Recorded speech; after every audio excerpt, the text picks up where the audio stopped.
Ma'am, you are leaning on me. Emma Martinez awoke abruptly, her eyes widening as she realized she was resting against the shoulder of the stranger in the window seat. Her 5-year-old son, Lucas, was peacefully asleep in her arms, his small head cradled against her chest.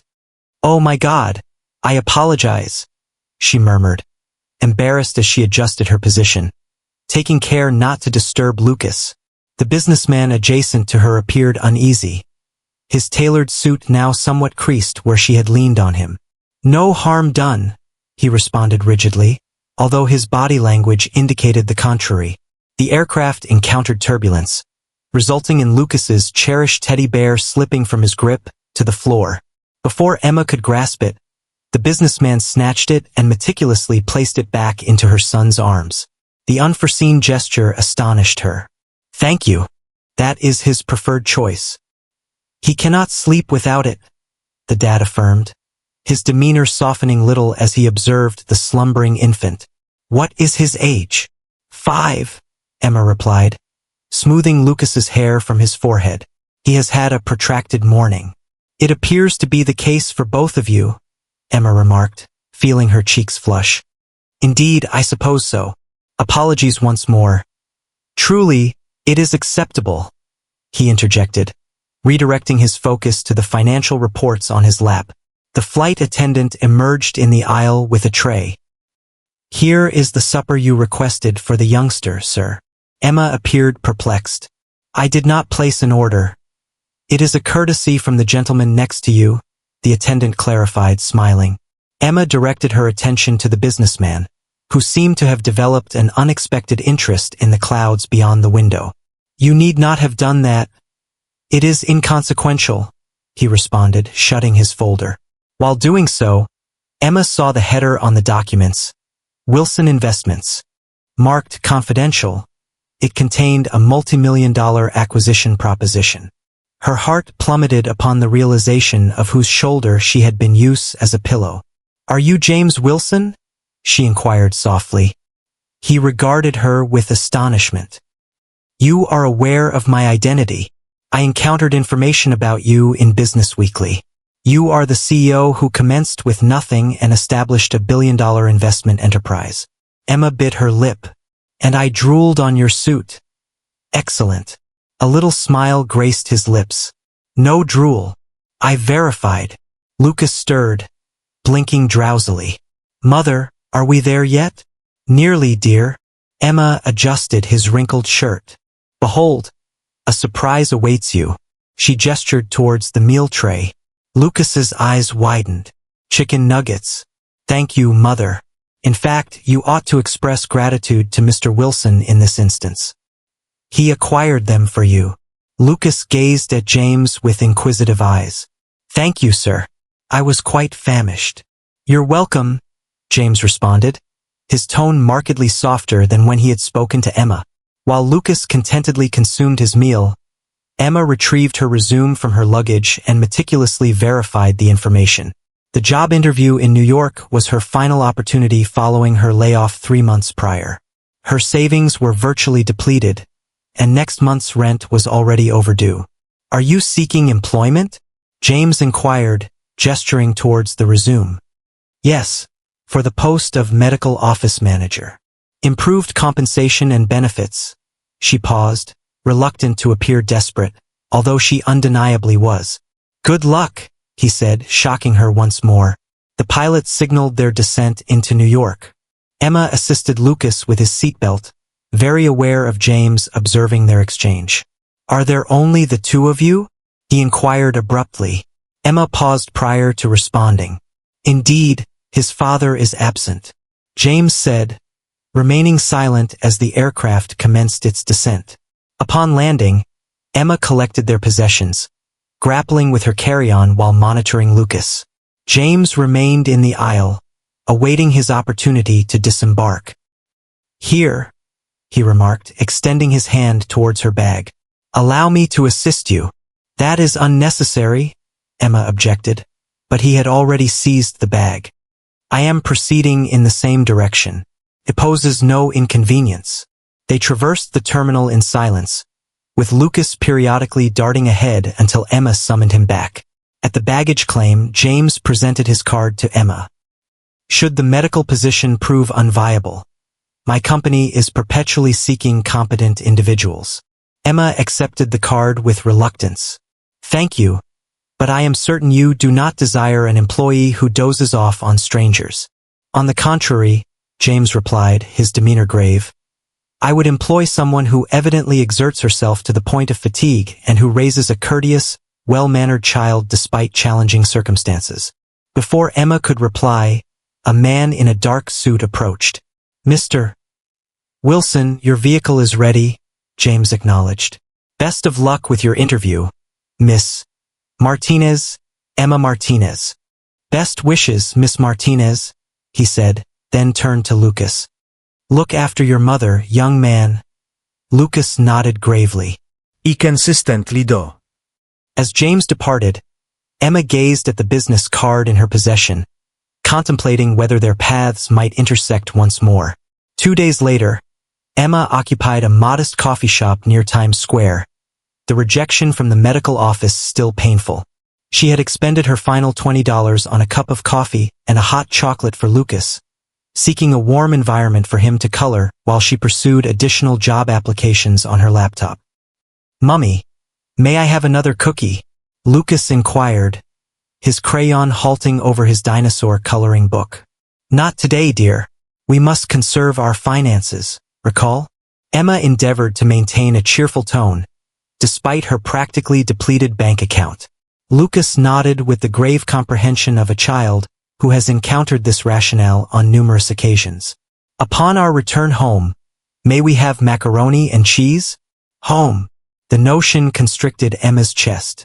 Their Chicago sublet was lost, and the budget hotel room she had reserved for 3 nights served as their provisional refuge until she determined her next steps.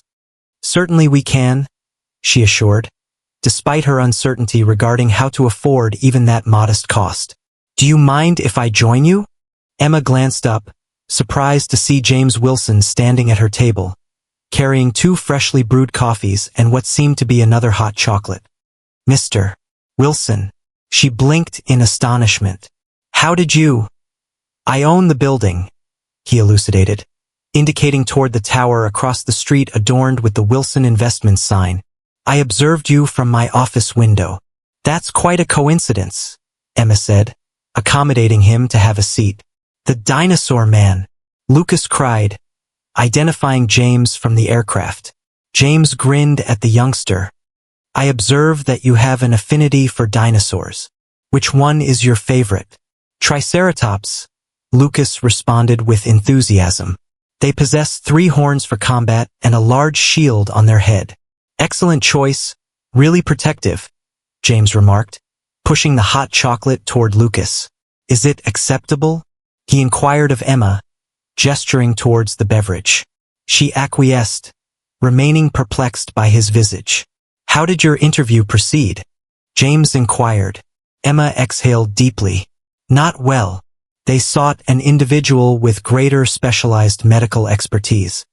I regret to hear that. An uncomfortable silence ensued as Emma contemplated why a billionaire was in a coffee shop with a struggling single mother he scarcely knew. I have a proposal for you, James stated at last, his tone professional. Emma's defenses were instantly activated. A proposition? My company requires a new office manager. The compensation is competitive, accompanied by benefits and flexible hours. Emma gazed at him. You are proposing a position to me without any prior acquaintance. I possess sufficient knowledge, James responded. You exhibit organizational skills. I observed the meticulous manner in which you organized your carry-on. You exhibit patience. Lucas exhibits commendable behavior, which is not a mere coincidence, and you are diligent. Falling asleep on an early trip implies insufficient rest. I do not require charity, Emma asserted decisively. It is not philanthropy. I require a dependable individual, and you seek employment that enables you to support your son. What motivates you to assist a stranger? James faltered, his professional composure wavering slightly. My mother single-handedly raised me. She held 3 jobs. I observed how others regarded her, as if her circumstances rendered her less competent. It did not.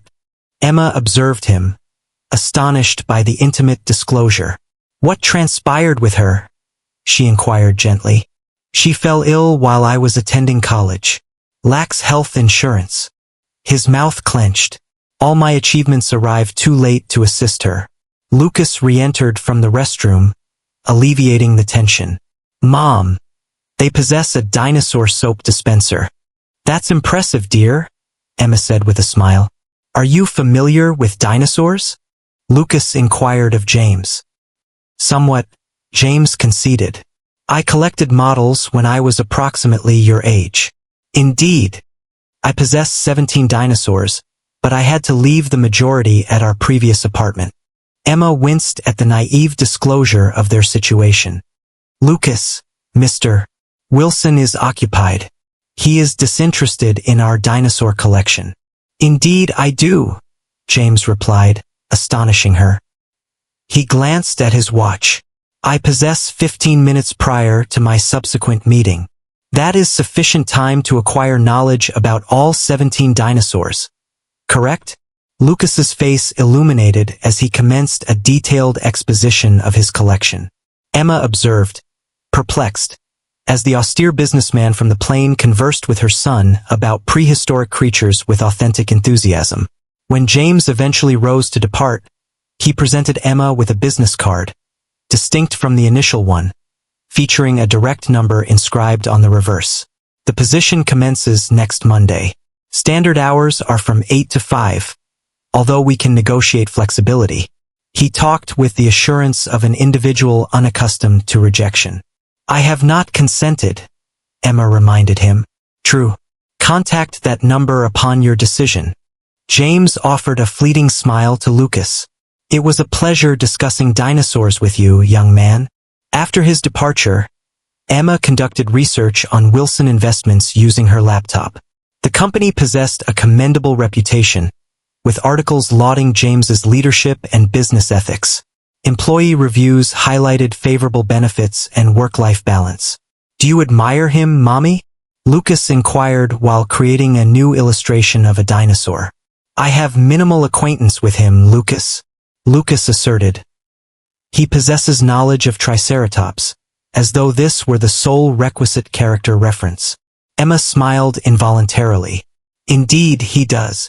That evening in their hotel room, Emma assessed their remaining funds in relation to the expenses of returning to Chicago without any employment opportunities. The mathematics was dismal. She gazed at James's business card for an extended period before retrieving her phone. Mr. Wilson, this is Emma Martinez. Regarding the job offer, 3 months had altered the course of Emma's life. Her role at Wilson Investments provided an income sufficient for her to lease a modest yet respectable apartment in Queens and to enroll Lucas in a quality neighboring school. She had demonstrated her indispensability by restructuring the office filing system and enhancing interdepartmental communication.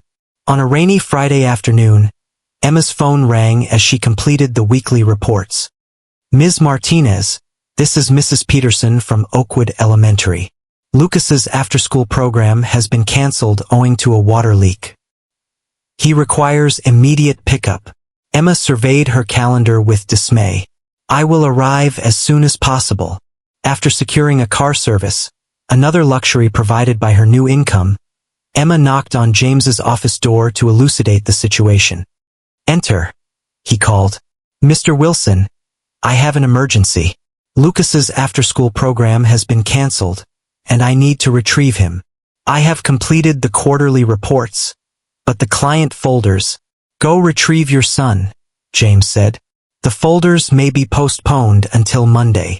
Thank you, Emma replied, feeling relieved. However, there exists an additional issue. I am unable to secure a sitter on such short notice. James contemplated briefly. Bring him here. Here? Emma echoed, astonished. Conference room B is unoccupied today. He may utilize it until your completion. An hour later, Lucas was seated at the expansive conference table, his dinosaur figures meticulously arranged in a prehistoric battle tableau, while Emma worked in proximity. She frequently cast anxious glances at the door, concerned about disturbing the professional atmosphere. Upon its opening, she sprang to her feet. "Mr. Wilson, I assure you he is being quiet." James dismissed her worries, focusing his attention on Lucas. "That is an impressive collection. Is that a Parasaurolophus?" Lucas's eyes widened. "You are knowledgeable about dinosaurs. I informed you on the day we first encountered each other that I previously collected them." James approached the table.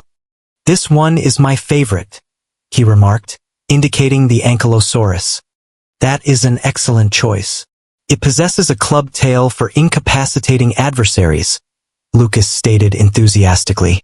Emma observed in astonishment as James positioned a chair next to her kid and initiated a serious discourse regarding Cretaceous predators. She had never observed this aspect of her superior. Calm, educated about matters beyond business, and almost amusing. "I possess a book regarding dinosaurs at home," Lucas informed him.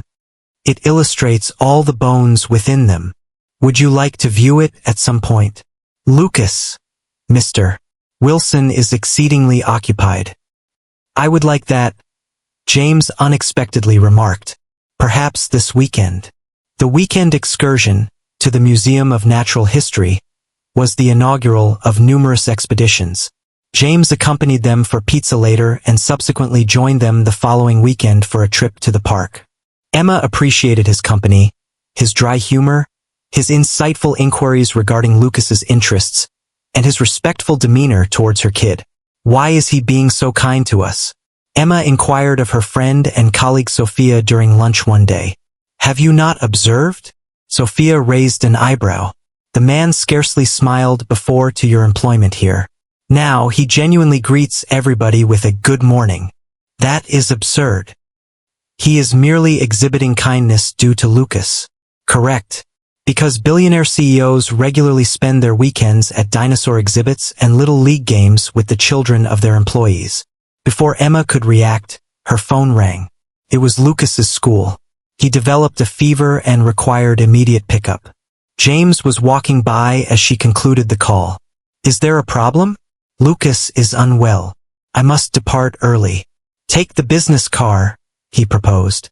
"I will rearrange your afternoon meetings." That evening, as Emma cared for Lucas's fever, her doorbell rang. She opened it to discover James clutching a pharmacy bag. "You indicated that you were unable to reach the store," he elucidated, presenting her with the children's fever reducer she had been concerned about depleting. "You need not have done this," Emma remarked, though relief was palpable in her tone. "I was in the vicinity," he responded, although both were aware that her royal residence was far from his Manhattan penthouse. "Would you like to enter?" "I just prepared tea." James paused, then acquiesced. He accompanied her into the little living room, appearing incongruous in his costly suit amidst the unpretentious, second-hand furnishings. "How is he?" James inquired, accepting the mug she presented. "The fever has decreased somewhat. He is resting." A tranquil silence enveloped them as they sipped their tea. "At last," James articulated. "My mother used cold washcloths to my forehead during fevers.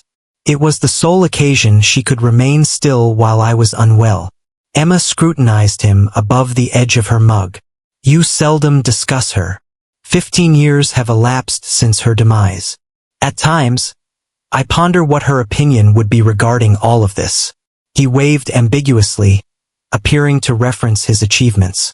"I believe she would be proud," Emma remarked softly.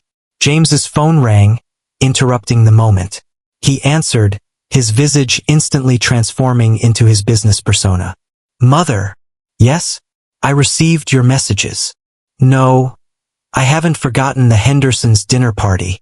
Emma occupied herself with gathering their mugs as James spoke in progressively tense tones. "That is unnecessary." "Acceptable. We can discuss it tomorrow." He concluded the call with a groan. "I must depart. That was my mother." Emma's bewilderment must have been evident on her countenance. "My stepmother," James elucidated. She wed my father after his reemergence in my life, coinciding with my success, naturally. I apologize, Emma stated, uncertain of what further to express. Do not be. Margaret signifies well in her manner. He rose to depart. I hope Lucas recovers swiftly. The same evening, while Lucas recuperated on the couch while watching a dinosaur documentary, the doorbell rang once more. Upon opening it, Emma discovered an elegant older woman with discerning eyes. You must be Emma, the woman stated coolly. I am Margaret Wilson. May I enter? We need to discuss my son. I am uncertain on the subject of discussion, Mrs. Wilson, Emma stated, grudgingly stepping aside to permit the woman's entrance. Your son is my employer. Margaret Wilson assessed the apartment with scarcely hidden judgment. Her luxury purse is likely valued at more than the total worth of Emma's furniture. That is exactly what troubles me, dear. Margaret's smile did not extend to her eyes. James has consistently been vulnerable to charitable causes. Emma became rigid. I am not a charity case. I work diligently for your son's company. Of course you do, Margaret replied dismissively, taking up a framed photograph of Lucas. The child is adorable, but his father is not engaged. That is not truly your concern, Margaret stated as she placed the photo down. James indicated that he has been spending time with you and your son. The board members are commencing discussions. We are friends, Emma stated, although the term seemed insufficient to describe the evolving relationship between them. James lacks friends, particularly single mothers from Queens. Margaret's tone softened significantly. I am not being unkind. I am being pragmatic. James has obligations to his employer and his social standing. If you are concerned, I am pursuing his wealth. Everyone is pursuing his wealth, dear, Margaret moaned. The Hendersons' annual charity gala is this weekend. Vanessa Caldwell will come as James +1. Her father owns Caldwell Communications. A merger would be highly advantageous. Emma's stomach tightened at the mention of Vanessa, whose beauty and connections were frequently highlighted in society pages. Why are you conveying this information to me? Because you appear intelligent. I would dislike any potential misunderstandings. Margaret proceeded toward the door. James has exerted considerable effort to attain his current position. He does not require distractions. Once she departed, Emma grasped the photograph of Lucas, contemplating how they had transformed into distractions in James' life. The following day at work, Emma upheld rigorous professionalism with James, despite his efforts to engage in their customary light joking. Is everything all right? He finally inquired, pausing at her desk as the day concluded. Fine, Emma responded, avoiding his gaze. Your mother visited me last night. James's expression clouded. What did Margaret convey to you? Nothing that was untrue. You have responsibilities, social obligations, and potential mergers with the Caldwells.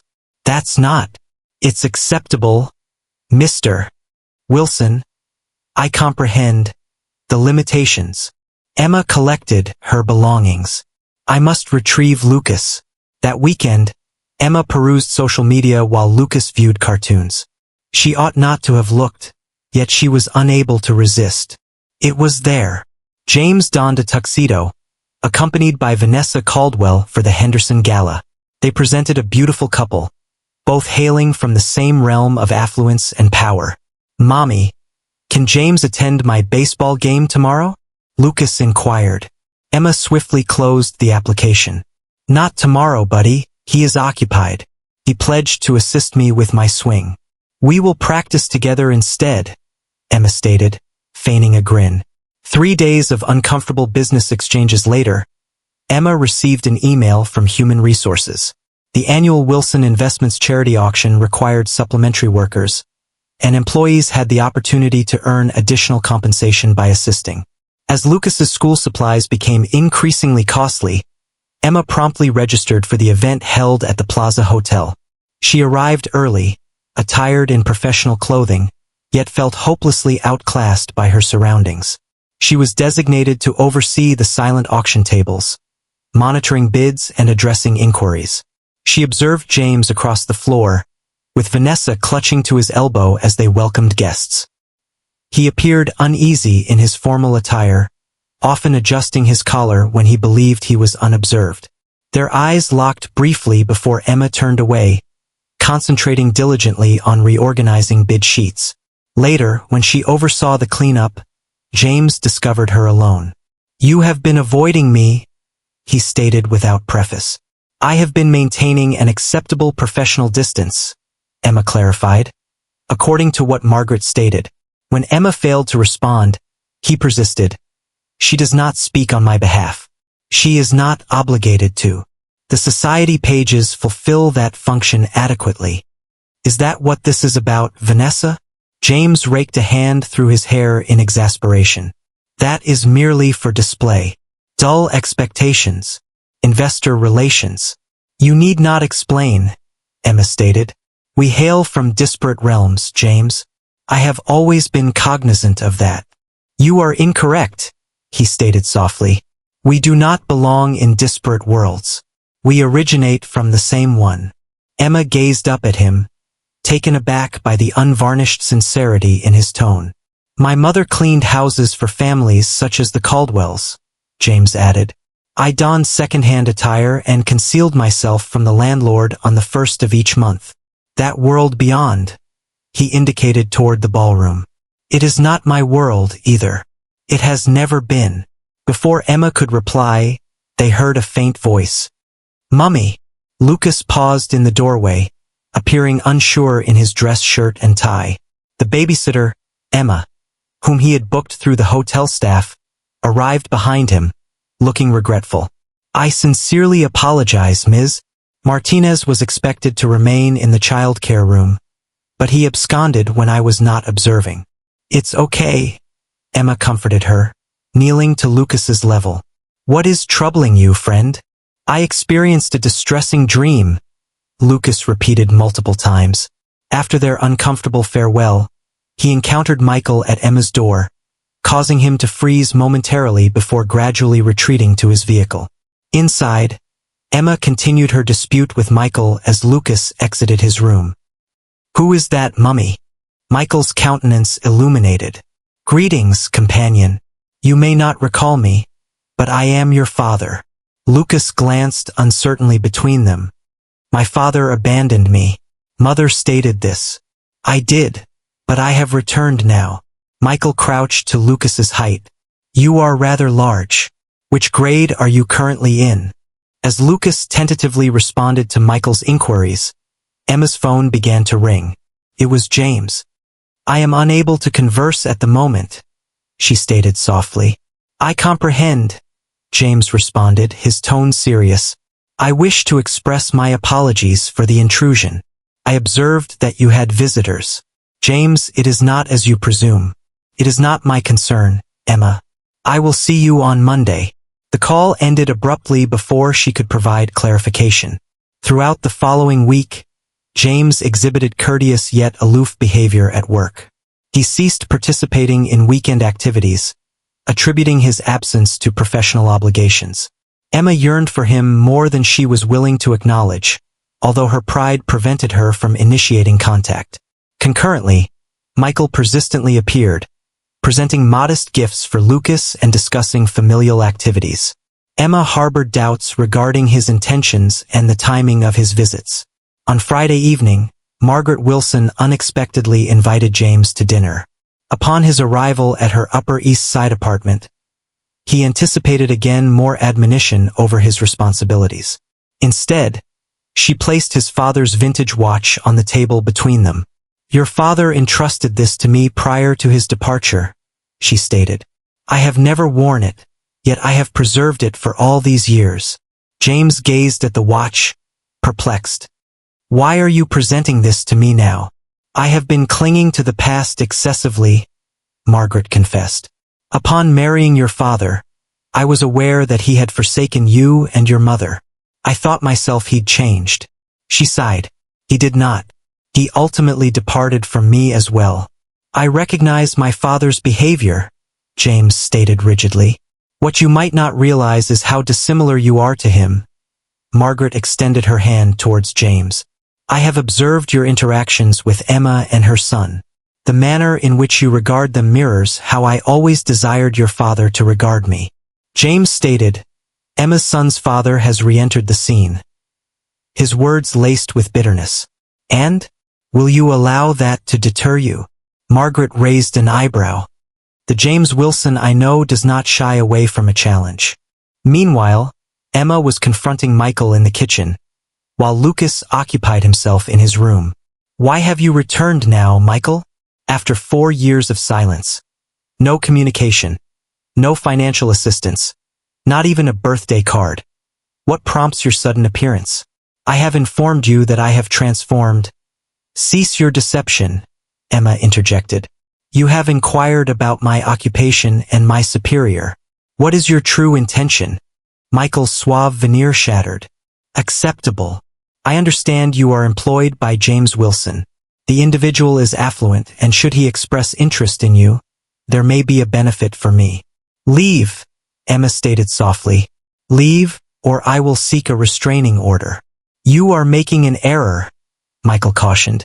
Lucas requires his biological father, not a wealthy individual merely pretending to fulfill that role. Lucas requires individuals who cherish him and be present. That has never been your character.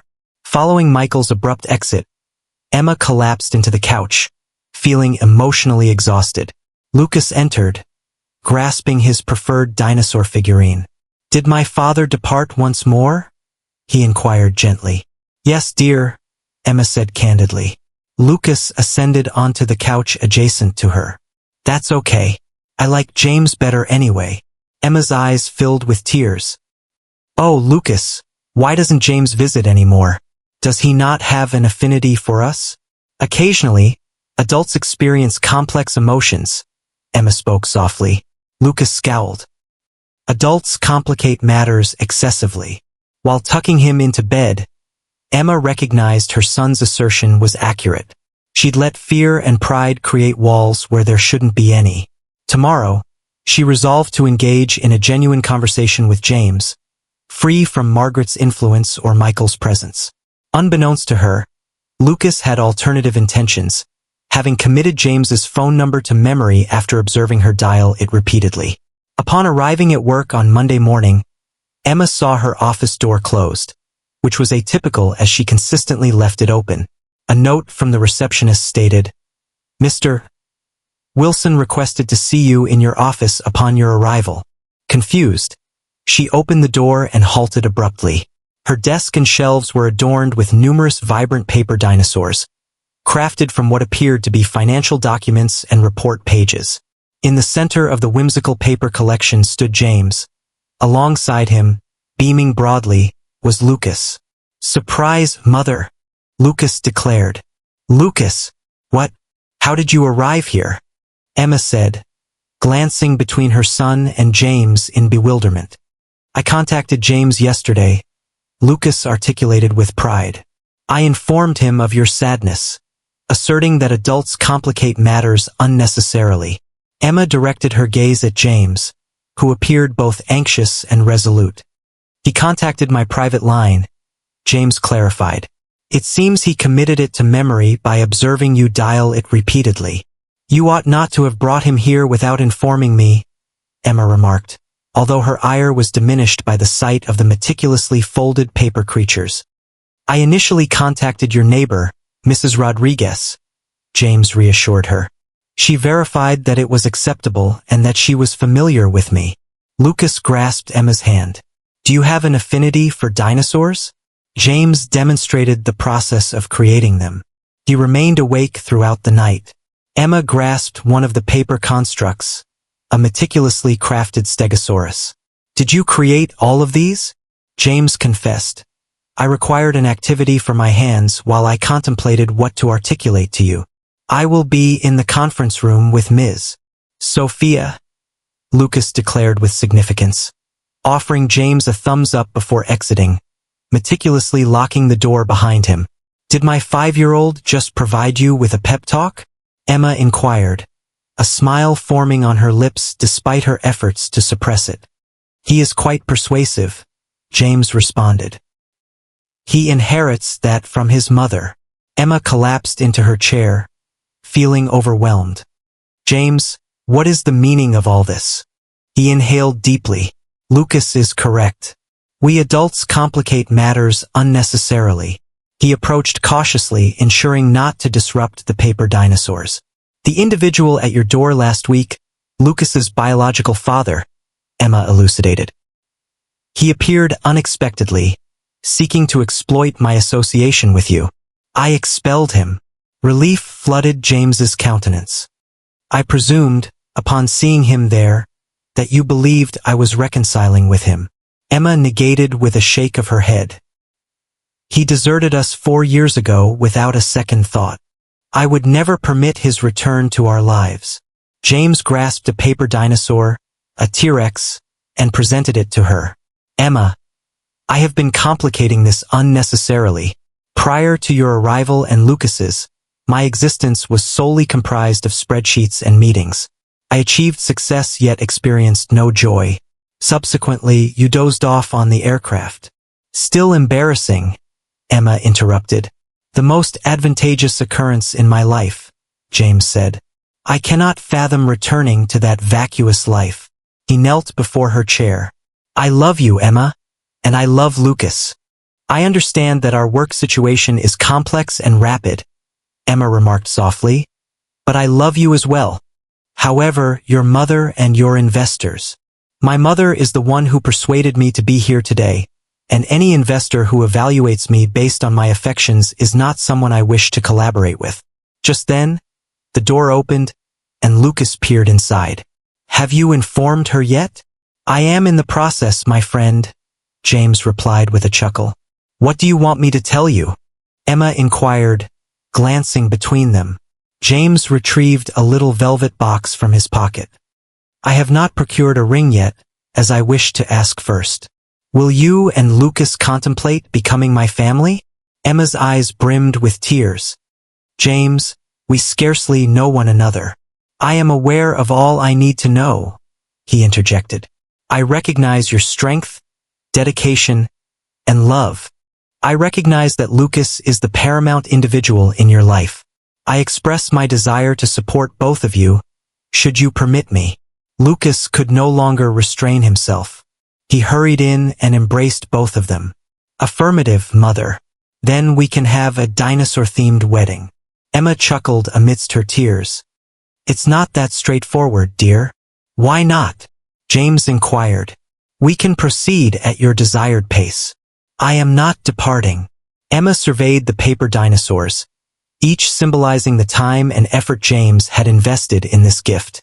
She then gazed at her son's optimistic visage and James's sincere countenance. Yes, she ultimately replied. However, under one stipulation. I retain my employment. I must ascertain my independence, James remarked with a smile. I would not prefer it otherwise. The board has expressed admiration for your performance. A management position is available in the Community Outreach Department. The door opened once again, disclosing Sophia grasping Lucas's hand, with Margaret Wilson unexpectedly behind them. Well, Margaret inquired, gazing expectantly at her son. James rose, assisting Emma to her feet. Margaret approached Emma, her typical reserve diminishing, and stated, she accepted. My son can be obstinate and overly industrious, yet he possesses a kind heart. That trait is inherited from his biological mother. I understand, Emma replied, accepting the older woman's cautious embrace. 1 year later, Emma stood in a garden adorned with flowers and, at Lucas's urging, small dinosaur figures concealed among the blossoms. Beside her, James awaited as 7-year-old Lucas proudly bore their rings on a cushion. Did you ever envision this occurring when I dozed off on you during that flight? Emma murmured as they exchanged vows. No, James conceded, but I express gratitude daily for your actions. During the reception, while they engaged in their inaugural dance, Emma deliberately rested her head on James's shoulder and murmured, I'm thankful I dozed off on you that day. The most astute business decision I ever made, James responded, embracing his new family. At a nearby table, Lucas elucidated to Margaret the reasons for the dinosaur's extinction, while she attentively listened, occasionally casting approving glances at the joyful pair. Upon the conclusion of the music, James guided Emma to a prominently displayed framed artifact beside the guestbook.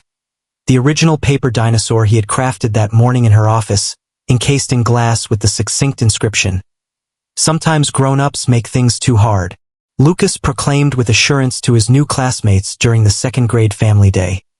"And this is my dad James and my mum Emma. We are the Wilson Martinez family." Emma grasped James's hand as they positioned themselves at the rear of the classroom, observing their son indicate their family photograph on the bulletin board. Following their honeymoon, a spontaneous excursion to the Dinosaur National Monument that left Lucas brimming with enthusiasm, they had established a harmonious routine as a family of three. "He appears significantly more self-assured," James murmured. "Stability will achieve that," Emma responded, resting against his shoulder. Following school, they traversed home together along the tree-lined avenues of their new neighborhood. Less exclusive than James's previous penthouse, yet significantly more conducive to family life than Emma's former apartment in Queens. This compromise epitomized their relationship, striking a balance and forging a new arrangement that benefited them all. Emma reminded James, "Remember, Lucas has baseball practice tomorrow," as they entered their brownstone. "The coach asserts that he is making significant progress. This is due to our weekend practice of his swing," James remarked proudly while removing his suit jacket. He progressively diminished his working hours, entrusting greater tasks to his competent management staff. Emma accepted the promotion to Director of Community Outreach at Wilson Investments, where she developed programs that assisted single parents with employment training and childcare support. Her direct experience had been crucial in creating services that effectively assisted struggling families. "Mrs. Rodriguez delivered some of her renowned empanadas," Emma remarked while opening the refrigerator. "Ideal for dinner, considering we have the foundation meeting tonight." The Wilson Martinez Family Foundation had been James's wedding present to Emma, a non-profit organization committed to aiding single-parent households with educational expenses, housing support, and healthcare requirements. It swiftly became into a fervent endeavor for both individuals. "I still need to evaluate those scholarship applications," James remarked, loosening his tie. "Already completed," Emma responded. "This morning, I approved the top 10 candidates," James remarked with a smile. "What would I do in your absence?" "I am likely overwhelmed with paperwork," Lucas said as he entered the kitchen, showcasing his latest dinosaur painting. "Miss Jenkins permitted me to design a dinosaur mural for the science fair." While Lucas elaborated on his intricate plans, Emma admired how effortlessly James had assumed the role of a father. He listened attentively, posing inquiries and providing recommendations, his affection for the boy apparent in each exchange. Later that evening, after Lucas had fallen asleep, James discovered Emma in their bedroom preparing for an impending business trip.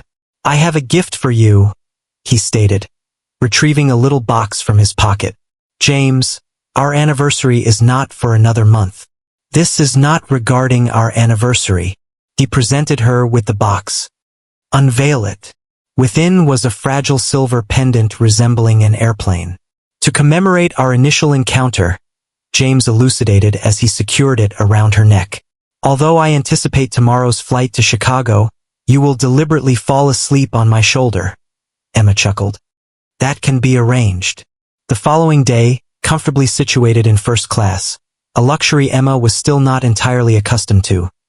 She rested her head on James's shoulder as the plane attained cruising altitude.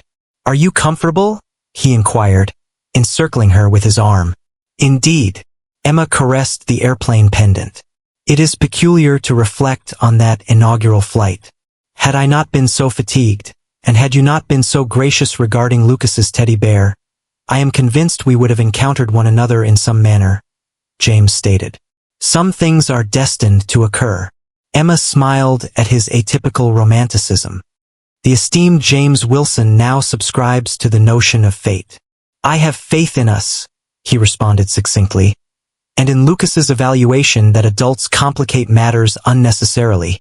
As the aircraft transported them to Chicago, where they would finalize arrangements for a new branch of their foundation, Emma contemplated the framed origami dinosaur, crafted from a page of financial projections, which occupied a place of distinction in their living room, symbolizing the ideal convergence of their realms. His business savvy and her pragmatic nurturing evolved into something fanciful and lasting. "What occupies your thoughts?" James inquired, observing her pensive demeanor. An unintentional slumber had altered everything. Emma entwined her fingers with his, reflecting on how often the most remarkable experiences occur when we are too fatigued to uphold our defenses. James placed a kiss on her forehead. "Then here's to fatigue and serendipitous meetings." "And origami dinosaurs," Emma interjected with a smile. "And origami dinosaurs," James concurred. As the aircraft ascended through the clouds, Emma shut her eyes, not from fatigue this time, but from satisfaction. The distressed single mother and the isolated millionaire discovered what they genuinely required. Not merely financial stability or career achievement, but a family founded on comprehension, esteem, and affection. It all commenced with an unintentional slumber during a morning flight. The conclusion.